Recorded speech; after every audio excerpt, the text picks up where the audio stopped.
هو الله الذي لا إله. அஸ்ஸலாமு அலைக்கும் வரஹ்மத்துல்லாஹி வபரகாத்துஹு. கண்ணியத்திற்குரிய சகோதர சகோதரிகளே, உன்னை அறிந்தால் என்கிற உளவியல் தொடர் நிகழ்ச்சியில் இந்த வாரம் மறதி சம்பந்தமாக சில விஷயங்களை நாம் அறிய இருக்கிறோம். நம்மிடத்தில் வரக்கூடிய இரண்டு வகையான பிரச்சனைகள். ஒரு சாரார் தங்களுடைய வாழ்க்கையில் ஏற்பட்டிருக்கிற கசப்பான அனுபவங்கள், இழப்புகள், மிகப்பெரிய துன்பங்கள், கடந்த காலங்களில் ஏற்பட்டிருக்கிற இது போன்ற துன்பங்களாக இருக்கட்டும், இழப்புகளாக இருக்கட்டும், கசப்பான சம்பவங்களாக இருக்கட்டும், அதையும் கடந்து அவர்களுக்கு எதிராக களம் கண்டவர்களாக இருக்கட்டும், அவர்களுக்கு வியாபாரங்களிலோ குடும்பத்திலோ ஏதாவது துன்பம் இழைத்த, துரோகம் இழைத்தவர்கள் யாராவது இருந்தாலும் அவர்களை பற்றி நினைக்கும் பொழுது ஏற்படக்கூடிய கோபதாபங்கள், கவலைகள், அவர்கள் செய்திருக்கின்ற அந்த இடையூறுகளுக்கெல்லாம், அந்த இடையூறுகளெல்லாம் நம்முடைய கண் முன்னால் வரக்கூடிய நேரத்தில் ஏற்படுகிற ஒரு கவலை என்று நிறைய இருக்குது. அப்போ இந்த மாதிரி கடந்த காலங்களில் நமக்கு ஏற்பட்டிருக்கிற அந்த கருப்பு வாழ்க்கை அப்படின்னு சொல்லலாம். துன்பங்களாக இருக்கட்டும், துயரங்களாக இருக்கட்டும், பிறரால் ஏற்பட்டிருக்கிற துரோகங்களாக இருக்கட்டும், இழப்புகளாக இருக்கட்டும், இதையெல்லாம் நம்ம எப்படி கடந்து போவது, குறிப்பாக அதை நம் கண் முன்னால் கொண்டு வராமல், மீண்டும் மீண்டும் நம் நினைவுக்கு வராமல் அதை முழுவதுமாக மறந்து விடுவது எப்படி? இப்படி ஒரு சாரார். நம்ம மறக்கணும்னு நினச்சாலும் கூட அந்த மாதிரியான கவலைகளை எல்லாம் மறக்க முடியலையே, இழப்புகளெல்லாம் நம் கண் முன்னால் வந்து நிற்கிதே, இது ரொம்ப நம்மளை மன அழுத்தத்திற்கு ஆளாக்குதே என்கிற ஒரு கேள்வி. இன்னொரு சாரார், நம்ம அன்றாட வாழ்க்கையில் நாம் இயங்குவதற்கு அத்தியாவசியமாக இருக்கக்கூடிய பல்வேறு விஷயங்களை நம்ம மறந்துடுறோம். வேலைக்கு போகிறோம், என்னென்ன செய்ய வேண்டி இருக்குதோ அந்த விஷயங்களை மறந்துடுறோம். ஒரு இடத்துல வேலை செய்யும் பொழுது ஞாபகம் மறதி அதிகமாக இருக்குது. வீட்டில் இருந்து வெளியே சென்று சில பொருட்களை வாங்கணும்னு போனால் அங்கே ஞாபகம் மறதி அதிகமாக இருக்குது. வெளியே சென்று திருப்பி வீட்டுக்கு வரும்பொழுது நாம் கொண்டு வர வேண்டிய பொருட்களை கவனமாக கொண்டு வராமல் அங்கங்கே மறந்து வச்சுட்டு வந்துடுறோம். இதெல்லாமல் நாம் ஒரு பரீட்சைக்காக வேண்டி நம்முடைய பிள்ளைகள் படிக்கிறதா இருந்தாலும் சரி, அந்த படிக்கக்கூடிய பாடங்கள் மண்டையில் ஏற மாட்டேங்குது, மனசில் நிற்க மாட்டேங்குது, அதை மறந்துடுறாங்க. அப்போ இதையெல்லாம் ஞாபகமாக வைத்து கொள்வதற்கு வழி என்ன என்று ஒரு சாரார் கடந்த கால கசப்பான அனுபவங்களை மறப்பதற்கு வழி என்னன்னு கேட்குறாங்க. இன்னொரு சாரார் நல்ல பல நினைவுகளையும், படித்த பல விஷயங்களையும், எதிர்காலத்திற்கு பயன்படும் விஷயங்களையும் மறக்காமல் இருப்பதற்கு, நினைவில் கொள்வதற்கு என்ன வழி அப்படின்னு கேட்குறாங்க. இதை நம்ம ரெண்டு பகுதியாக பிரித்து புரிந்து கொள்வோம். முதலாவது, நம்ம வாழ்க்கையில் நாம் கடந்து வந்திருக்கிற அந்த கசப்பான அனுபவங்கள், அது இழப்புகள், துன்பங்கள், இதையெல்லாம் மறக்கணும் அப்படின்னு சொன்னால் நாம் என்ன செய்யணும் என்றால், இஸ்லாம் அதற்கு சில வழிமுறைகளை நம்ம கற்றுக் கொடுத்துருக்கிறது. அந்த வழிகளை நாம் முறையாக கடைபிடித்தோமேயானால் எந்த ஒரு கவலைக்குரிய நிகழ்வுகளும் மீண்டும் நமக்கு வராது, நம் கண் முன்னால் நிற்காது. அப்படியே அது நின்றாலும் அது பெரும் பாதிப்பை நமக்கு ஏற்படுத்தாது. அப்போ நாம் இதை எப்படி எதிர்கொள்கிறதுன்னு சொன்னால், நமக்கு எந்த கஷ்ட நஷ்டங்கள் வந்தாலும் சரி, அந்த கவலைகளை, கஷ்டங்களை, துன்பங்களை, பெரும் இழப்புகளை, ஒருவரால் ஏற்பட்டிருக்கிற இடையூறுகளை, அதை அப்பப்பவே அதற்கு ஒரு முடிவு கட்டிட்டோம்னு சொன்னால் நம்முடைய ஆழ் மனதில் அது என்ன செய்யாது, ஒரு காயமாக, ரணமாக போய் பதியாது. ஒரு மனிதன் சராசரியாக அவன் பார்க்கக்கூடிய விஷயங்களில் கான்சியஸ் மைண்ட், சப்கான்சியஸ் மைண்டுன்னு ரெண்டாக பிரிப்பாங்க. ஆள் மனது, ஒன்று சிந்தனை. இந்த கான்சியஸ் மைண்ட் என்பது சிந்தனை, சப்கான்சியஸ் மைண்ட் என்பது ஆள் மனது. ஒரு மனிதன் சராசரியாக ஒரு விஷயத்தை பார்த்துவிட்டு அது குறித்து சிந்திக்க ஆரம்பிப்பான். அது ஒரு விஷயமாக இருக்கலாம். ஆனால் இந்த ஆள் மனது அந்த விஷயம் தொடர்பாக அங்கே இருக்கிற சூழல்கள், நிலைமைகள், வடிவங்கள், நிறங்கள், இடம் எல்லாத்தையும் உள்வாங்கி அது பதிவு செய்வது சுமார் 2 லட்சத்திற்கும் மேலே விஷயங்களாக இருக்கும். ஒவ்வொன்றுக்கும் இப்படி. இப்படியாக என்ன செய்கிறாங்க, அந்த மனநல நிபுணர்கள் அதை விளக்கம் தராங்க. அதே நேரத்தில் இந்த ஆழ் மனதில் நாம் போய் எதை சேமிக்கிறோமோ அதுதான் அப்பப்போ நமக்கு எடுத்து காட்டும். எந்த மாதிரி சேமிக்கிறோமோ அதுதான் பிற்காலத்தில் நமக்கு எடுத்துக்காட்டும். ஒரு பிரச்சனைக்கு முடிவு கட்டியவாறு சேமித்திருந்தால் அந்த ஃபைல் க்ளோஸ் ஆயிருச்சுன்னு சொன்னால் அது ஆழ்மனதில் இருந்து அழிஞ்சு போயிடும். அது முடிவு கட்டப்படாத பிரச்சனைகளாக இருந்தால் அது மீண்டும் மீண்டும் நமக்கு நினைவுபடுத்திக்கிட்டே இருக்கும். இப்போ நாம் என்ன செய்கிறது, எந்த துன்பம் வந்தாலும் அப்போவே அதற்கு ஒரு முடிவு கட்டிடணும். அதுதான் முதல் வழி.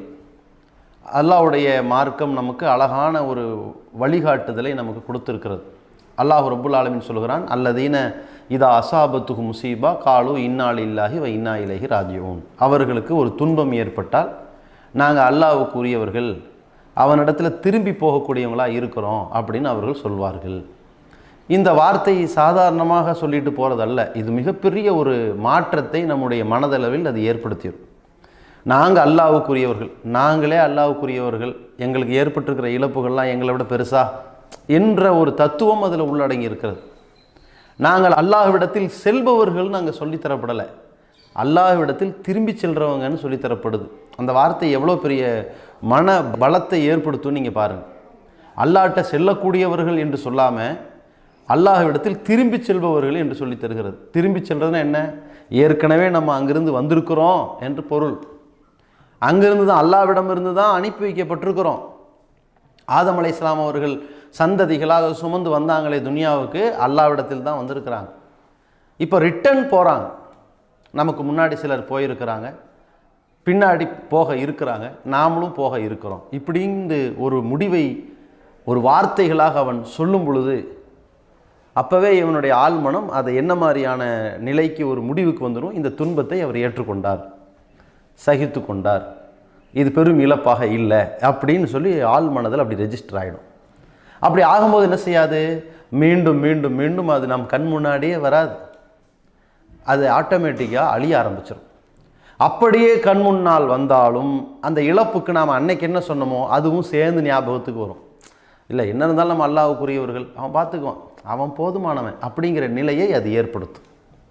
இரண்டாவது என்ன அப்படின்னு கேட்டால், நம்ம கடந்த காலத்தில் ஒரு விலை உயர்ந்த ஒரு பொருளை வச்சுருப்போம். பைக்காக இருக்கட்டும், ஒரு 20,000 30,000 மதிப்புள்ள செல்ஃபோனாக இருக்கட்டும், ஒரு லேப்டாப்பாக இருக்கட்டும், தொலைஞ்சு போச்சு. இப்போ மற்ற யாரெல்லாம் லேப்டாப்பை பயன்படுத்துகிறாங்களோ அப்போல்லாம் அதை பார்க்கும்போது நமக்கு ஒரு ஞாபகம் வரும், இப்படி தொலைச்சிட்டோமே, இழந்துட்டோமே.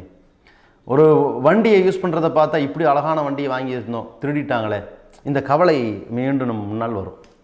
அப்போ அந்த நேரத்தில் நாம் என்ன செய்யணும், அல்லாஹ் ரப்புல் ஆலமீன் இறை நம்பிக்கையாளர்களின் பண்புகளை ரொம்ப அழகாக சொல்கிறான். அல்லதீன ஸபரு, அவர்கள் பொறுமையை மேற்கொள்வார்கள், வ அலா ரப்பிஹிம் யதவக்கலூன், இறைவன் மீது உறுதியான நம்பிக்கை வைத்திருப்பார்கள். இந்த தவக்குல் இருக்கு பாருங்க, உறுதியான பலமான நம்பிக்கை. அந்த நம்பிக்கையை ஆழமாக வைத்து கொண்டால் இந்த கவலை நம்மளை பாதிக்காது. எப்படிப்பட்ட நம்பிக்கை இருக்கணும், நமக்கு இது ஒரு துன்பம் ஏற்பட்டிருக்கு, நமக்கு ஒரு இழப்பு ஏற்பட்டிருக்குது, சரி ரைட்டு, இந்த இழப்பை அல்லாஹ் நமக்கு ஏற்படுறதுக்கு முன்னாடி அல்லாஹ்க்கு தெரியுமா இந்த இழப்பு வரும்னு? தெரியும். நமக்கு இன்னென்ன மாதிரியெல்லாம் நமக்கு பொருள் காணாமல் போகும்னு அல்லாஹ்க்கு தெரியுமா? தெரியும். இவ்வாறு இழப்புகள் ஏற்படுவது அல்லாஹ்வின் நாட்டத்தில் நடந்ததா, அல்லாஹ்வுடைய கையை மீறி நடந்ததா? அல்லாஹ்வின் நாட்டத்தில் தான் நடந்திருக்கிறது. சரி, அல்லாஹ் நம் மீது கருணையாளனா இல்லையா? கருணையாளன். எந்த அளவுக்கு கருணையாளன்? ஒரு தாய் தன் பிள்ளை மீது வைத்திருக்கிற கருணை பாசத்தை விட 99 மடங்கு அதிகமான கருணை பாசம் கொண்டவன் அல்லாஹ். இப்படி இருக்கும்போது அவ்வளோ பெரிய பாசமும் கருணையும் கொண்டவன் நம்மிடத்தில் பழி வாங்குறானா, அல்லது நமக்கு கொடுத்ததை பறிக்கிறானா? நமக்கு எதிரான கெட்ட எண்ணம் அல்லாஹ்வுக்கு வந்துருச்சா? ஒருபோது இருக்காது. ஒரு தாய் தன்னுடைய மகனுக்கு ஆசையாக ஒரு ஐஸ்கிரீம் வாங்கி கொடுக்குறாங்க. அவன் கேட்டான், ஆசையாக கொடுத்துட்டாங்க, அவன் உடல் ஆரோக்கியமாக தான் இருக்குது, அவன் சாப்பிட்லான்னு போகும்போது டக்குன்னு தட்டி விடுறாங்க. ஏம்மா இப்படி பண்ணுறீங்க? இல்லை இல்லை நீ திங்கக்கூடாது, நான் வேணும்னு தான் உன்னை பழி வாங்கினேன். அப்படி ஒரு தாய் செய்வாளா? செய்ய மாட்டான். அப்போ ஒரு தாயே அப்படி செய்ய மாட்டாள் என்றால், அப்படி செய்ய நினைக்க மாட்டாள் என்றால், அந்த தாய் காட்டுகிற பாசமும் கருணையையும் தாண்டி 99 மடங்கு பாசத்தையும் கருணையையும் கொண்ட இறைவன் அதை செய்ய நினைப்பானா? யோசிச்சு பாருங்க. அப்போ நம்ம மேலே அவனுக்கு என்ன கெட்ட எண்ணமா? கிடையவே கிடையாது. ஏதோ ஒரு நன்மையை அல்லாஹ் இதில் நமக்கு நாடியிருக்கிறான். இந்த இழப்பிலிருந்து இன்னமும் ஒரு நன்மையை நமக்கு நாடுறான். அந்த இழப்பு என்னவாக இருக்கிறது? ஒரு பொருள் நம்மை விட்டு போயிருச்சு. அந்த பொருளுக்கு ஒரு நன்மை தீமை கிடையாது, நமக்கு ஏதோ நன்மையை எல்லாம் நாடி இருக்கிறான். ஏன்? நம்ம மீது அவ்வளவு இரக்கம் கொண்ட இறைவன், கருணை கொண்ட இறைவன் என்னமோ நமக்கு நல்லது செய்ய நாடி இருக்கிறான். இப்படி உறுதியாக நம்பணும். சரி, நம்மை விட்டு சென்றவர்கள் யார்? நம்முடைய பாட்டனார் நம்மை விட்டு தவறிட்டாங்க. என்ன இப்படி இருக்குது? அவங்க நல்லா இருந்தாங்களே, ஆரோக்கியமாக இருந்தாங்களே, நம்ம கூட இருந்தாங்களே, நம்ம வீட்டில் ஒரு உறுப்பினராக இருந்தாங்களே, இப்படி நம்ம விட்டு போயிட்டாங்களே. இப்படி போயிருக்கிறார்கள் என்றால் அல்லாஹ் என்ன செய்கிறான்? ஏதோ ஒரு நன்மையை அவர்களுக்கும் நமக்கும் நாடியிருக்கிறான். ஏதோ ஒரு நன்மை நாடியிருக்கிறான். நல்லதைத்தான் அல்லாஹ் செய்வான். இதில் இன்னும் ஒரு நன்மை நடந்திருக்குது, அதனால் இதை நாம் ஏற்றுக்கொள்வோம் அப்படின்னு ஒரு மனிதன் ஒரு அபார நம்பிக்கையை அல்லாஹ் மீது வைத்து கொண்டு அதை சகித்து கொள்வானேயானால், இப்போ நடக்கிறது என்ன? ஆழ்மனதில் என்ன ரெஜிஸ்டர் ஆகாது? பெரும் துன்பம், துயரம், மிகப்பெரிய ஈட்டியாக உள்ள குத்தாது. நம்ம அப்போவே தடுத்துட்டோம், முடிஞ்சுது. இப்போ என்ன வராது? மீண்டும் மீண்டும் மீண்டும் நமக்கு இதை போட்டு நம் கண் முன்னால் காட்டி இறைவனை நமக்கு எதிரியாக சித்தரிக்கிற ஷைத்தானின் ஊசலாட்டம் அங்கே நடக்காது. இது நம்ம மனசில் பதிஞ்சுக்கணும். அடுத்து என்ன அப்படின்னு கேட்டால், சில ப்ராக்டிக்கலாக நம்ம செய்யக்கூடாத விஷயங்கள். நமக்கு ஒரு துன்பம் ஏற்பட்டிருக்குது, அந்த துன்பத்திற்கு தீர்வு தேவை அப்படின்னு வைங்க. தீர்வுக்காகத்தான் அதை வெளியே சொல்லணும், தீர்வுக்காகத்தான் அதை மக்கள்கிட்ட ஓட்டு உடைக்கணும், தீர்வுக்காகத்தான் திரும்ப திரும்ப திரும்ப அதை மக்களிடத்தில் பதிவு செய்யணும். இப்போ ஒரு பொது அளவில் ஒரு சிறுபான்மை சமுதாயத்துக்கு எதிரான ஒரு அநீதி இழைக்கப்படுகிறது, துன்பம் தானே அது. அந்த துன்பம் நிகழ்த்தப்பட்ட உடனே என்ன செய்யறது? இந்த அநீதிக்கு எதிராக என்ன செய்யணும்? குரல் கொடுக்கணும், மக்கள்கிட்ட பதிவு செய்யணும். இனிமேல் யாருக்கும் அப்படி அநியாயம் நடக்கக்கூடாது என்பதற்காக வேண்டி அதை செஞ்சு தான் ஆகணும். ஆனால் இயற்கையாக இறைவனின் நாட்டப்படி நமக்கு ஏற்படுகிற சில இழப்புகள், திடீர்னு நம்ம வலிக்கு விழுந்திருப்போம், நோய்வாய்ப்பட்டிருப்போம், காயப்பட்டிருப்போம், விபத்தில் அடிபட்டிருப்போம். இப்படி ஏற்பட்டிருக்கிற சில காரியங்கள், அதாவது நாம் வேகமாக 100ல் போகிறோம், அதன் மூலமாக விபத்து நடந்துச்சு, அதன் மூலமாக நமக்கு பாதிப்பு வந்துச்சுன்னு சொன்னால் நாமே அதை பல இடத்துல சுட்டி காட்டுவோம். இப்படி தான் நான் 100ல் போனேங்க, கடுமையான பாதிப்புக்கு உள்ளாயிட்டேன், கொஞ்சம் கவனமாக போங்க என்று 4 பேரை திருத்துறதுக்கு யூஸ் பண்ணிட்டு போகலாம். அப்போவே நமக்கு ஒரு மன அமைதி வந்துடும். ஏன்னா மிஸ்டேக் நம்ம மேலே அப்படி நம்ம ஏற்றுக்கிட்டு போயிட்டு இருக்கிறோம். அதனால் நம்ம 100ல் போயிட்டோமே யாரும் கவலைப்பட மாட்டான். அதை புத்தியாகவும் படிப்பினையாகவும் தான் வெளியே சொல்லிக்கிட்டு இருப்பான். ஆனால் ஒன்றுமே நடக்கலை, நம்ம அமைதியாக வண்டியில் போகிறோம், ஒரு 40-50 தான் போகிறோம். அநியாயமாக நம்மளை ஒருத்தன் வந்து என்ன செஞ்சுட்டான்? இடிச்சிட்டான். அல்லது அநியாயமாக நமக்கு தெரியாதனமாக இருட்டில் நமக்கு தெரியல, குழியில் விழுந்துட்டோம். இப்போ இந்த மாதிரியான இழப்புகள் நமக்கு நடக்குது. ஏதாவது ஒரு பொருள் மேலேருந்து நம்ம மேலே விழுந்துருச்சு. இப்படியெல்லாம் நடக்கும்போது இதையே திரும்ப திரும்ப திரும்ப ஒவ்வொரு நபர்கிட்டையாக நம்ம போய் சொன்னால் என்ன நடக்கும்? நமக்கு ஏற்பட்டிருக்கிற கெட்ட நிகழ்வுகள் அதாவது நீங்காத அடிச்சுவடாக உள்ளத்தில் பதிஞ்சிடும். 4 பேர்கிட்ட போய் போன மாதம் எனக்கு எப்படி இருந்துச்சு தெரியுமா, போன மாதம் எனக்கு ஒரு காய்ச்சல் வந்துச்சு, அந்த காய்ச்சல் நான் எப்படி படுதுன்னு தெரியுமா, இப்படின்னு போகிறவங்கள்ட்ட எல்லாம் சொல்லிக்கிட்டே இருக்கிறான். தன்னுடைய கவலைகளை பற்றி பேசிக்கிட்டே இருக்கிறான், தன்னுடைய கவலைகளை பற்றி புலம்பிக்கிட்டே இருக்கிறான். யாராவது நம்மக்கிட்ட இருப்பாங்களா? அவங்க கூட பழகவே கூடாது. ஒரே கவலை, வீட்டில் அந்த பிரச்சனை இந்த பிரச்சனை, ஏதாவது நெய்ன்ட்டு புலம்புறதே பொழப்பா போச்சுன்னு தெரிச்சு ஓடிடுவாங்க. நாமும் என்ன செய்வோம்? வாழ்க்கையில் நமக்கு எந்த நல்லதையும் நடக்காதது போலவே நமக்கு தீமைகளும் துன்பங்களும் தான் கண் முன்னாடி இருக்கிற மாதிரி ஒரு சூழ்நிலை நமக்கு நாமே அதை ஏற்படுத்திட்டோம். அப்போ என்ன செய்யக்கூடாது? திரும்ப திரும்ப அதை பற்றியே பேசி கொண்டிருக்கக்கூடாது, அடுத்தவர்கள்ட்ட அதையே ஷேர் பண்ணிக்கிட்டு இருக்கக்கூடாது. அல்லாஹ்வுடைய தூதர் ஸல்லல்லாஹு அலைஹி வஸல்லம் அழகான ஒரு அறிவுரையை சொல்கிறாங்க. எதில்?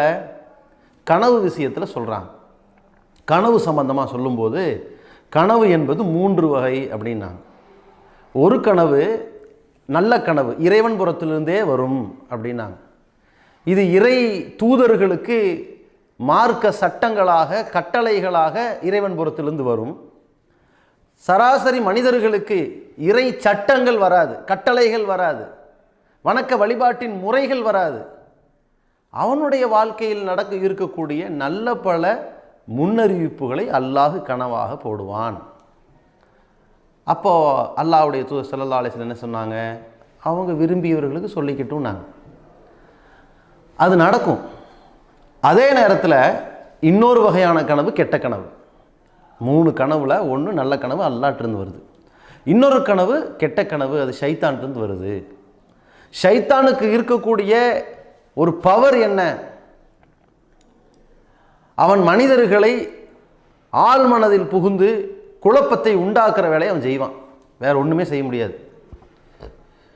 அப்படி இருக்கும்போது ஷைத்தான் என்ன செய்வான்? கெட்ட எண்ணங்களை, கெட்ட நிகழ்வுகளை, ஒரு இழப்புகளை, இறப்புகளை, பெரும் இடிபாடுகளை, பெரும் அசம்பாவிதங்களை, பெரும் விபத்துகளை எல்லாம் நடக்கிற மாதிரி, நமக்கு நடந்து விட்டது மாதிரி, நடக்க போகிற மாதிரி கனவுகளை ஏற்படுத்துவான்.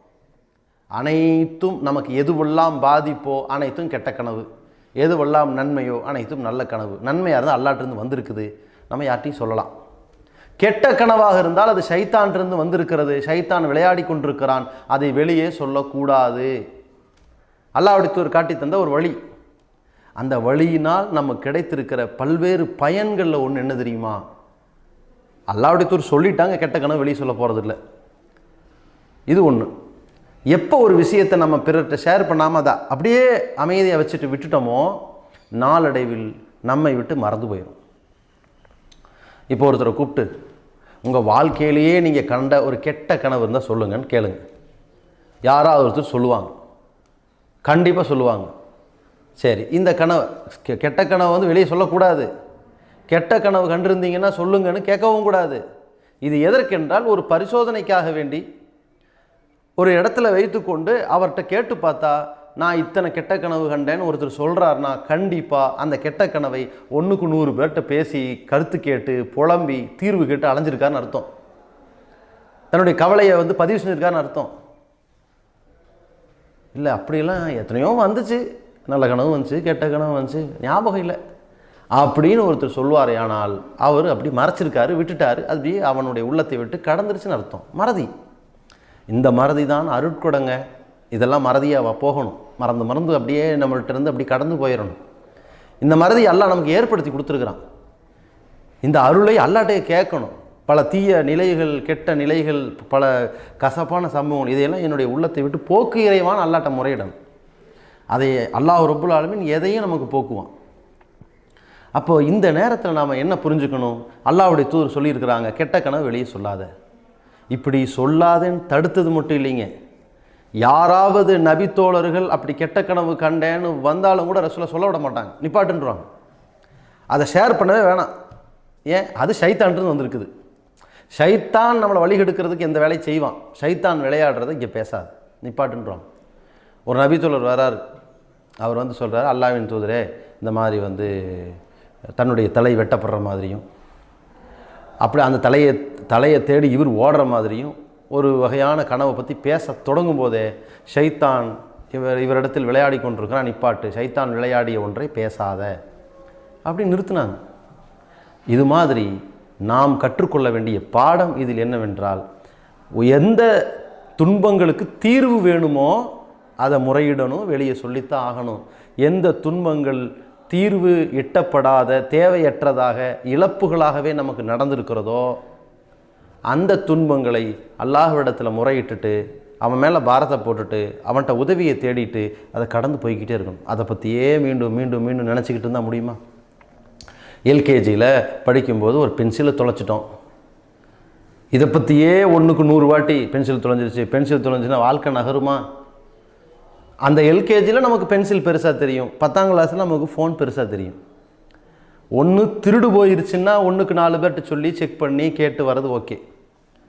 நம்ம வர வழியில் என்ன செய்கிறோம்? நம்மளே அறியாமல் ஃபோன் கீழே விழுந்து 2ஆக உடஞ்சிருச்சு. என்ன, இது ஒரு பாடம். ஃபோனை மேல் பாக்கெட்டில் வைக்கக்கூடாது, ஒரு பாடம். ஒரு ஆற்றங்கரையோ குளத்தங்கரைக்கு போனால் தவறி ஃபோன் உள்ளே விழுந்துச்சு, அதோட முடிஞ்சு போச்சு. இது ஒரு பாடம். கவனமாக போகணும், எலக்ட்ரானிக் பொருள்லாம் கொண்டு போகக்கூடாது, பாடம், அவ்வளோதான். இப்படி தான் தண்ணியில் விழுந்துருச்சு, இப்படி தான் தண்ணியில் விழுந்துச்சு நினச்சிட்டு இருந்து என்ன ஆக போகுது?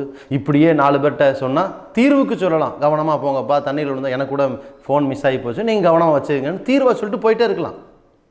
ஆனால் தனக்கு ஏற்பட்ட இழப்புகளை நினைத்து வருந்தி வருந்தி ஒருத்தர்கிட்ட புலம்பிக் கொண்டு இருந்தால் மீண்டும் மீண்டும் ஞாபகத்துக்கு வந்துக்கிட்டே இருக்கும், நம்முடைய உள்ளத்தை விட்டு மறக்கவே மறக்காது.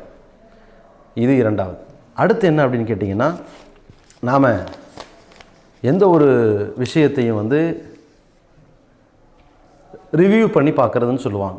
ரிவ்யூ பண்ணி பார்க்குறதுனா என்னன்னு கேட்டிங்கன்னா, இப்போ நாம் படித்ததாக இருக்கட்டும், நம்ம வாழ்க்கையில் நடந்ததாக இருக்கட்டும், சில நேரங்களில் நாம் அதை நினச்சி பார்ப்போம், சில சம்பவங்களை நினச்சி பார்ப்போம்.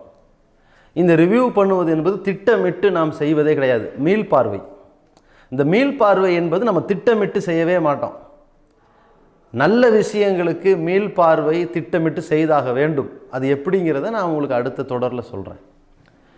துன்பங்கள், தீமைகள், நமக்கு ஏற்பட்ட கசப்புகள், இழப்புகள், இதையெல்லாம் மீள்பார்வையே செய்யக்கூடாது. இப்போ நாம் என்ன செய்கிறோம்? டூருக்கு போகிறோம்.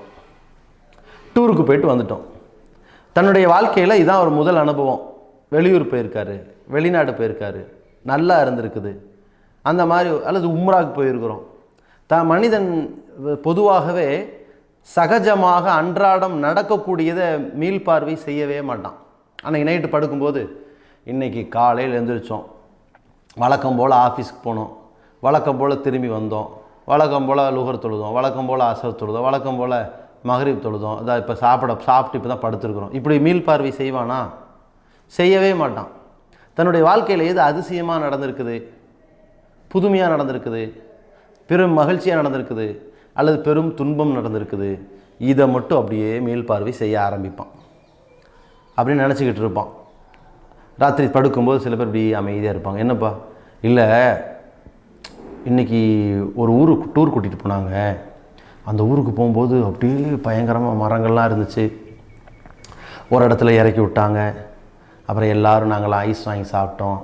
அதுக்கப்புறம் இன்னொரு இடத்துக்கு போகலான்னாங்க. அப்புறம் மதியம் போய் எல்லோரும் சாப்பிட்டோம். அப்புறம் குளித்தோம். பெரிய ஆறு, நல்ல தண்ணி, ரொம்ப இன்ட்ரெஸ்டாக இருந்துச்சு. இப்படின்னு ஒரு மீள் பார்வை சர்வசாதாரணமாக அடுத்தவங்கள்ட்ட சொல்லாமலே யோசிப்பாங்க, மனதளவில் யோசிப்பாங்க, தேவைப்பட்டால் சொல்லுவாங்க. இதுதான் மீள் பார்வை. இது ஒவ்வொருத்தட்டையும் வரும். புதுமையாக இருக்குது. அதை கூட என்ன செய்வாங்க, ஒரு ஆள் கேட்டிருப்பாங்க, அது உம்ராக்கு போனீங்க எப்படி இருந்துச்சு? அதுவா, அவ்வளோ சூப்பராக இருந்துச்சுங்க அப்படின்னு சொல்லிட்டு, உம்ராக்கு போனேன், தவாஃப் பண்ணேன், இப்படியா சொல்லுவாங்க. அது இங்கேருந்து போகும்போது எப்படி நடந்துச்சு தெரியுங்களா? இங்கேருந்து மெட்ராஸுக்கு போய் ஏர்போர்ட்டில் அங்கேயே நாங்கள் எஹ்ராம் கட்டிட்டோம். அப்புறம் ஒரு 3 மணி நேரம் வெயிட் பண்ணோம். அப்புறம் ஃப்ளைட் வந்துருச்சு. ஃப்ளைட்டில் ஏறினா சகல வசதிகள் இருக்குது. இது ஃப்ளைட் அவனுக்கு புதுசாக இருக்கும். அப்புறம் போய் அங்கே இறங்கியிருப்பான். அதுக்கப்புறம் அதை பற்றி பேசினோம். எல்லோரும் அரபி பேசிகிட்டு இருந்தாங்க, இது மாதிரி கேட்டாங்க, வச்சாங்க. அப்புறம் போயிட்டோம். அப்புறம் அங்கேருந்து ஜித்தாவிலேருந்து நேராக மக்காவுக்கு போனோம். போயிட்டுருக்கும்போதே எல்லாம் அந்த மாதிரி அந்த ரோடெல்லாம் பயங்கரமாக இருந்துச்சு. மக்கள்லாம் அழகாக இருக்காங்க, பார்க்குறவங்களாம் சலான் சொல்கிறாங்க. அந்த மாஹோலே நல்லா இருந்துச்சு. அங்கங்கே பள்ளிவாசல் ரொம்ப அழகாக இருந்துச்சு. இப்படின்னு கேட்டது உம்ராவை பற்றி. அவன் சொல்கிறது அப் அண்ட் டவுன் போயிட்டு இங்கே ரிட்டன் ஃப்ளைட்டு முடித்து இங்கே பஸ்ஸில் ஊருக்கு வந்து சேர்ந்த வரைக்கும் சொல்லுவான். இது மனிதனுடைய யதார்த்தம். ஆனால் இந்த மீள்பார்வையின் பொழுது, இப்படி ரிவ்யூவாக ஒருத்தர்கிட்ட சொல்லும் பொழுது, நமக்கு ஏற்பட்டிருக்கிற இழப்புகள் இருக்குது பாருங்கள், அந்த இழப்புகளை பெரும் பாரமாக சொல்லவே கூடாது. அதை ரிவ்யூவை நம்ம அதை பற்றி நினச்சிட்டு இருக்கக்கூடாது. யதார்த்தமாக போகிறோம், போய்கிட்டு இருக்கும்போது ஃப்ளைட்டு போயிட்டு இருந்துச்சு. அந்த நேரத்தில் திடீர்னு ஃப்ளைட்டு ஷேக் ஆகிடுச்சுங்க, என்ன பண்ணுறதுன்னு தெரியல அப்படின்ற ஒரு பதிவு வந்துருச்சு. இதை நீங்கள் எத்தனை வருஷம் ஆனாலும் சொல்லுவீங்க. அதே மாதிரி உள்ளே போனோம், அங்கே எஹ்ராம் கட்டிட்டோம், போய் இறங்கி பார்த்தா பச்சை தண்ணிக்கு வழி இல்லை, திணறணும். ஒரு 2-3 மணி நேரம் தண்ணியே கிடைக்கல. அப்புறம் ஒரு வழியாக அங்கே போய் தண்ணி கிடச்சதுங்க என்று இந்த கவலையை பற்றி ஒருத்தன் பேசிக்கிட்டு இருக்கிறான். அப்போ என்னென்னா, வாழ்க்கையில் அந்த நெகட்டிவான விஷயங்கள் மீண்டும் மீண்டும் நினைவுக்கு வந்துட்டுருக்கும். அதுவே ஆழமாக பதியும். ஒரு தீர்வுக்கான விஷயத்தை தான் திரும்ப எடுத்துரைக்க வேண்டும், பிறருக்கு சொல்ல வேண்டும், நாம் நினைவுபடுத்தி பார்க்க வேண்டும். தீர்வல்லாத விஷயங்கள் நம்மை கடந்து போயிடுச்சு. ஒரு 10 வருஷத்துக்கு முன்னாடி நம்ம மாடிப்பள்ளிலேருந்து வலிக்கு கீழே விழுந்துட்டோம். இப்போ என்ன செய்ய போகிறீங்க? அதை பற்றி என்னாச்சு? ஒன்றுமே இல்லை. ஆனால் அந்த நேரத்தில் மாடிப்பள்ளிலேருந்து விழுந்ததுனால நம்முடைய விரல் இன்னைக்கு வரைக்கும் அந்த விரல் வந்து டேமேஜ் ஆகிருக்குது. இந்த விரல் டேமேஜ் அதனால தான் ஏற்பட்டுச்சுன்னு வைங்க. நாம் என்ன நினைக்கணும்? அது ஒரு 10 வருஷம் முன்னாடி விரல் இதாகிடுச்சுங்க, அதனால் இப்படி ஆயிடுச்சுன்ட்டு கடந்து போகணும். அது என்ன ஆச்சுன்னு சொன்னால், கிட்டத்தட்ட அது ஒரு வியாழக்கிழமை அன்னைக்கு நினைக்கிறேன். காலையில் ஒரு 6 மணி இருக்கும். அந்த வழியாக நான் திடீர்னு கூப்பிட்டாங்க. மாடியிலேருந்து இறங்கினேன். இறங்கி ஓடி வரும்போது அப்போ பார்த்து வீடு கழுவி விட்டுருக்குறாங்க. எனக்கு வேறு தெரியல. வலி கீழே விழுந்துன்னா விரல் உடஞ்சி போச்சு. கழுவாமல் இருந்திருந்தால் இப்படி நடந்திருக்குமா? அல்லது நான் ஓடி வராமல் இருந்தால் இப்படி நடந்திருக்குமா? இப்படின்னு சைத்தான் உள்ள மெதுவாக பூர ஆரம்பிப்பான். அங்கே அது வரக்கூடாது. அல்லாஹ்வுடைய தூதர் அவர்கள் ரொம்ப அழகான வழியை கற்றுக் கொடுத்துருக்குறாங்க. என்ன? உனக்கு ஒரு துன்பம் ஏற்பட்டுருச்சுன்னு சொன்னால் அந்த நேரத்தில் நீ என்ன சொல்லணும்? அல்லாஹ் நாடி இருக்கிறான், இப்படி விதிச்சிருக்கிறான். மா ஷா ஃபஅல, அவன் நாடினதை செஞ்சுருக்கிறான் அப்படின்னு நீ சொல்லிடு. எதை சொல்லிடாத? இது இப்படி மட்டும் இல்லாமல் இருந்திருந்தால் அப்படி நடந்திருக்குமே என்று பேசாத. அப்போ தான் ஷைத்தானுடைய வேலை துவங்கும். அந்த வேலையை தொடங்கிறாத. இப்போ ரசூலுல்லாஹி ஸல்லல்லாஹு அலைஹி வஸல்லம் ஏன் இதை சொன்னாங்க? விதி என்கிற ஒரு மிகப்பெரிய அணைக்கட்டை போடு. அல்லாஹ் சொல்கிறானே, இந்த விதி என்பதை உங்களுக்கு ஏற்படுத்தி கொடுத்துருக்குறோம். அனைத்தும் விதிப்படி இயங்குதுங்கிற நம்பிக்கை அல்லாஹ் நமக்கு ஏற்படுத்தி கொடுத்தது எதற்காக? லி கைலா தௌசவ் அலா மா ஃபாத்தக்கும், உங்களுக்கு ஏற்பட்ட இழப்பிற்காக. லி கைலா தௌசவ், நீங்கள் கவலைப்படாமல் கை சேதப்படாமல் இருக்க வேண்டும் என்பதற்காக. உங்களுக்கு ஏற்பட்ட நன்மைகளுக்காக ரொம்ப பூரிப்படைந்து ஆணவம் கொண்டு விடக்கூடாது, அகந்தை கொண்டு விடக்கூடாது என்பதற்காக. அவன் நாடி நடந்திருக்குது. நல்லது நடந்ததா? அல்ஹம்துலில்லாஹ். துன்பம் நடந்ததா? இன்னால் இல்லை, பொறுத்துக்கிட்டு போ, எல்லாமே உனக்கு நன்மையாக அமையும். அல்லாஹ்வுடைய தூதர் அதான் சொன்னாங்க. அஜபன் லில் அம்ரில் மூமின், மூமினுடைய ஒவ்வொரு காரியங்களும் ஆச்சரியத்தை தருகிறது. நல்லது நடந்தால் அல்லாஹ்வை புகழ்கிறான், அதுவும் நன்மையாக போயிடுது. துன்பம் ஏற்பட்டால் பொறுத்து கொண்டிருக்கிறான், அதுவும் அவனுக்கு நன்மையாக போயிடுது. சொன்னாங்களா இல்லையா? அப்போ இதை நாம் எதிர்கொள்ள கற்றுக்கொள்ள வேண்டும். நாம் கசப்பான அனுபவங்கள், பெரும் பெரும் இழப்புகள், இதை நாம் நினைவுக்கு கொண்டு வராமல் இருக்க வேண்டும். நினைவுக்கு கொண்டு வர முயற்சி செய்யாமல் இருக்க வேண்டும். அதை திரும்ப திரும்ப திரும்ப மற்றவர்களிடத்தில் பேசியோ அல்லது நாமே அதை நினைவுபடுத்தியோ அதை ஆழ்மனதில் காயமாக கல்வெட்டாக பதிவு செய்யாமல் தவிர்க்க வேண்டும். இது அல்லாஹ் தான் நமக்கு கருணையை காட்டி ஏதோ ஒரு நலம் நாடி இதை செய்திருக்கிறான் என்று உறுதியான நம்பிக்கை வைக்க வேண்டும். இந்த துன்பங்களின் பொழுது அல்லாஹ் நம்மை சோதித்து பார்க்கிறான் என்று பொறுத்து கொண்டு பொறுமையை மேற்கொள்ள வேண்டும். இவ்வாறு கடந்து சென்றோமையானால் எந்த விதமான துன்பங்களோ இழப்புகளோ மிக பெரும் துயரங்களோ இடையூறுகளோ நம்ம வாழ்க்கையில் குறுக்கீடாக வந்து நிற்காது. அது நமக்கு மிகப்பெரிய கவலையையும் தராது. ஞாபகத்துக்கு வந்தாலும் அதனால் நாம் எந்த பாதிப்புக்கும் ஆளாக மாட்டோம். இது ஒரு விஷயம். அதே மாதிரி ஒருத்தர் நமக்கு கோபத்தை ஏற்படுத்திட்டாரு, நம்மள்கிட்ட வம்பு பண்ணிட்டாரு, நம்மளை நம்ப வச்சு கழுத்தறுத்துட்டாரு, நமக்கு துரோகம் பண்ணிட்டாரு, அவரை கண்டாலே எரிச்சலாக இருக்குது, அவர் செஞ்ச துரோகம் அப்பப்போ நமக்கு ஞாபகத்துக்கு வருது, இப்படின்னு பிரச்சனை இருக்குதா? அந்த பிரச்சனையை ஒரு முடிவுக்கு கொண்டு வந்துடுங்க. என்ன முடிவு? இந்த இழப்பை அல்லாஹ் காட்டிட்டான், இவர் இப்படிப்பட்டவர் நம்ம காட்டிட்டான், ரைட்டு, இனிமேல் நம்ம கவனமாக இருக்கணும். இனிமேல் ஒரு பிரச்சனை வருது, அவராலோ அல்லது மற்றவர்களாலோ ஒரு பிரச்சனை இப்போ நடந்துக்கிட்டு இருக்குது, நம்மளுக்கு கோபத்தை ஏற்படுத்திக்கிட்டு இருக்கிறாங்க, நமக்கு எதையோ செஞ்சுக்கிட்டு இருக்கிறாங்கன்னு தெரியுது, நம்ம கோபம் ஏற்படுதுன்னு சொன்னால் அந்த அவர்களுடைய பாதிப்பு நம்மை எந்த காயத்தையும் ஏற்படுத்தி விடக்கூடாது நம்ம நினச்சோம்னா அந்த கோபம் ஏற்படுகிற நேரத்திலேயே நாம் உடனே என்ன சொல்லணும்? அவர்களை பற்றி ஒரு கெட்ட அபிப்பிராயம் ஏற்படாமல், அவர்களை நம்ம தாக்குதலுக்கு ஆளாக்கிறாமல், அவர்களுக்கு எதிராக நாம் பாய்ந்து விடாமல் அந்த நேரத்தில் இந்த இடத்துலேருந்து கடந்து போகிறதுக்கு என்ன வழியை மேற்கொள்வது அப்படின்னா, இன்றைக்கி மனநல நிபுணர்கள் சொல்கிறாங்க, ஒருத்தர் உங்கள்கிட்ட பிரச்சனை பண்ணுறாங்க, வம்பு வளர்த்துக்கிட்டு இருக்கிறாங்க, அநியாயமாக வம்பு இழுக்கிறாங்க, கோபத்தை ஏற்படுத்த பார்க்குறாங்க, பெரும் பெரும் பிரச்சனைகளுக்கு உங்களை இழுக்க பார்க்குறாங்க, இது மாதிரி குடும்பத்திலோ நண்பர்கள் வட்டத்திலோ என்னமோ ஒன்று நடக்குது. அப்போ நீங்கள் சாதுரியமாக நடந்துக்குங்க. கோபம் ஏற்படுது, அந்த நேரத்தில் என்ன செய்கிறது? உங்களுக்கு பிடித்த ஒரு வார்த்தை, இறைவா நான் அவனை நேசிக்கிறேன் என்று அமைதியாக நிறைய வாட்டி சொல்லிக்கிட்டே இருங்க. அவர்கள் என்னத்தை திட்டினாலும் என்னத்தை கோபப்படுத்தினாலும் கோபத்தை ஏற்றினாலும் அதை உங்கள் ஆழ்மனம் உள்ளே வாங்கிக்காது. நீங்கள் இறைவனை நேசிக்கிறேங்கிறது மட்டும்தான் உள்ளே வாங்கிட்டு இருக்கும், அது உள்ளேயே வராது. அவங்க என்ன பேசுனாங்கன்னு உங்களுக்கு தெரியாது. பிறகு அவங்க போனதுக்கு பிறகு நம்மள்ட்ட இப்படி திட்டாங்களே, நம்மளை இப்படி வெறுப்பேற்றிட்டாங்களே, இந்த மாதிரி நம்மளை கேவலப்படுத்திட்டாங்களே என்ற எந்த எண்ணமும் உங்கள் உள்ளத்துக்கு வராமல் போயிடும் அப்படிங்கிறாங்க. இதை மார்க்கம் எப்படி சொல்லுகிறது? ஒருவர் கோபத்தை ஏற்படுத்துகிற மாதிரி பேசுகிறாரு, அப்படி பேசிட்டு போனதுக்கு பிறகு அவர் இப்படி கேட்ட கேள்வி ஞாபகத்திலே இருந்துக்கிட்டு இருக்கும். இப்படி பேசின பேச்சு நம்ம ஆழமாக உள்ளத்தில் பதிஞ்சிருக்கும். இந்த மாதிரி ஒரு பேசின பேச்சுக்கு நம்ம பதில் ஏதாவது சொல்லணுமேங்கிற மாதிரியான தூண்டுதலை ஏற்படுத்திக்கிட்டே இருக்கும். இந்த வரக்கூடிய நேரத்தில் இந்த வாசலை நம்ம எப்படி அடைச்சிருக்கலாம், கோபத்தை ஏற்படுத்துகிற டைமில் என்ன மாதிரி அடைச்சிருக்கலாம்? அல்லாஹ்வுடைய தூதர் அழகான ஒரு வாக்கியத்தை கற்றுக் கொடுத்துட்டாங்க. கோபம் ஏற்படுத்துகிற மாதிரி சூழல் வருதா, நியாயமான முறையில் கோபத்தை வெளிப்படுத்துவது என்பது வேறு. அநியாயமான முறையில் ஒருத்தர் கோபத்தை வெளிப்படுத்துகிறாங்க, நம்மள்ட்ட பிரச்சனை பண்ணுறாங்க, நம்மளை வெறுப்பேற்றி பார்க்குறாங்க. இந்த நேரத்தில் நம்ம கோபத்தை என்ன செய்கிறோம்? ரொம்ப ஆவேசப்படும் பொழுது அதனால் நமக்கும் நிறைய பாதிப்பு, நம்ம கூட இருக்கிறவங்களுக்கும் பாதிப்புன்னு நினைக்கிறோமா? இப்போ நாம் என்ன செய்யணும்? அல்லாஹ்வுடைய தூதர் கற்றுக் கொடுத்துருக்காங்க. அவுது பில்லாஹி மினஷ் ஷைத்தானிர் ரஜீம் சொல்லிக்கிட்டு இருக்கட்டும். அப்போ என்ன ஆயிரும்? அவனை விட்டு கோபம் தணிஞ்சிரும். அப்போ இதை உளப்பூர்வமாக நினைத்து கொண்டு ஒரு பெரும் கோபம், ஒரு பெரும் பிரச்சனை, பெரும் துன்பம் ஒருத்தரால் நமக்கு ஏற்பட இருக்குது, பயங்கரமான விவகாரமான ஆள், இப்போ நம்ம எப்படிரா அதை கடந்து போகலாம்? அதை அவங்கள எதிர்கொண்டுட்டு நாம் அவங்க என்னத்தை சொன்னாலும் பரவாயில்ல, அவுது பில்லாஹி மினஷ் ஷைத்தானிர் ரஜீம், அவுது பில்லாஹி மினஷ் ஷைத்தானிர் ரஜீம் இப்படின்னு அமைதியாக நம்ம சொல்லிக்கிட்டே இருக்கிறோம். அவுது பில்லாஹி மினஷ் ஷைத்தானிர் ரஜீம் சொல்லிகிட்டே இருக்கோம். அவங்க என்னத்தை சொன்னாலும் அது நாம் இதை உளப்பூர்வமாக சொல்லிக்கிட்டே இருந்தோம்னு சொன்னால் எல்லா பிரச்சனையும் முடிஞ்சதுக்கு பிறகு அவர்கள் சொன்னதையெல்லாம் மீண்டும் சாயங்காலமோ மறுநாளோ அதுக்கடுத்த நாளோ நம்ம அவுது பில்லாஹ் சொல்லும்போது அவர் இதை நம்மள்கிட்ட சொல்லிட்டு இருந்தாரே, இப்படிலாம் நம்மளை பேசினாரே ஞாபகத்துக்கு வரவே வராது. ஏன்?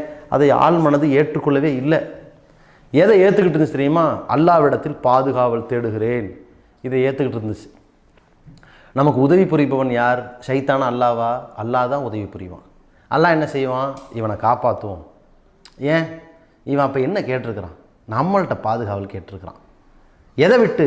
பெரும் கோபத்தை விட்டு நம்ம காப்பாற்றுவோம், நல்லா காப்பாற்றுவோம். இந்த பலன் காரணத்தினால்தான் இவன் பெரும் பெரும் பிரச்சனைகளிலிருந்து தப்பிச்சு போவான். அப்போ இதை நாம் புரிந்து கொள்ள வேண்டும். நமக்கு எதிராக இருக்கக்கூடிய எந்த இடையூறுகளாக இருந்தாலும் சரி, நம்மை நினைவுபடுத்தி காயப்படுத்துகிற எந்த இழப்புகளாக இருந்தாலும் சரி, அதை மறப்பதற்கு, நினைவுக்கே வந்தாலும் அதை இலகுவாக கடப்பதற்கான இது போன்ற வழிமுறைகளை நாம் முறையாக கடைபிடித்தால் எந்த பாதிப்பு வராது. அல்லாஹ்வுடைய தூதர் அவர்கள் காட்டி தந்த இந்த வழிமுறைகள் அந்த சஹாபாக்களும் சரி, நபி ஸல்லல்லாஹு அலைஹி வஸல்லம் அவர்களும் சரி, அவங்க தங்களுடைய காலத்தில் எத்தனையோ துன்பத்திற்கு ஆளாயிருக்கிறாங்க, எத்தனையோ இழப்புகளுக்கு ஆளாயிருக்கிறாங்க, நிறைய பாதிப்புகள் ஏற்பட்டிருக்கிறது. அதை ஒவ்வொன்றும் மீண்டும் மீண்டும் மீண்டும் நினச்சி முடங்கி போனார்களா? கிடையாது, கடந்து போனார்கள். நமக்கும் இதுவும் கடந்து போகும்னு என்ன செய்யணும்? நாம் பயணிக்கணும். இது ஒரு வகையான இது ஒரு பகுதி. இன்னொரு பகுதி என்ன அப்படின்னா, நம்முடைய வாழ்க்கைக்கு தேவையான விஷயங்கள், ஆரோக்கியமான விஷயங்கள், நம்ம படித்த படிப்புகள், நம்முடைய பிள்ளைகளுடைய படிப்பு, ஞாபகத்திறன், இதெல்லாம் ரொம்ப மந்தமாக இருக்குதே. நம்ம ஞாபகத்திறனை மேம்படுத்துறது எப்படி? நம்ம படித்ததெல்லாம் ஞாபகமாக இருக்கணும். அது எப்படி நாம் மறக்காமலே இருக்கணும்? எதையுமே எனக்கு மறக்காமல் இருக்கக்கூடாது, படித்ததெல்லாம் அப்படியே ஞாபகமாக இருக்கணும். வாழ்க்கையில் நான் எந்த வேலையை செய்தாலும் ஞாபக மறதியோடு பாதிக்கப்பட்டுறக்கூடாது. நான் கரெக்டாக பர்ஃபெக்டாக நினைவு திறனோடு நான் செயல்படணும் அப்படின்னு சொன்னால், அந்த ஞாபக சக்தியை அதிகரித்து கொள்வதற்கான வழி என்ன, ஞாபக மறதியிலிருந்து விடுபடுவதற்கான வழி என்ன என்பது இன்னொரு பகுதி. இன்ஷா அல்லாஹ் அதை அடுத்த தொடரில் உங்களுக்கு நாம் தெளிவாக விளக்குவோம். அஸ்ஸலாமு அலைக்கும் வரஹ்மத்துல்லாஹி வபரகாத்துஹு.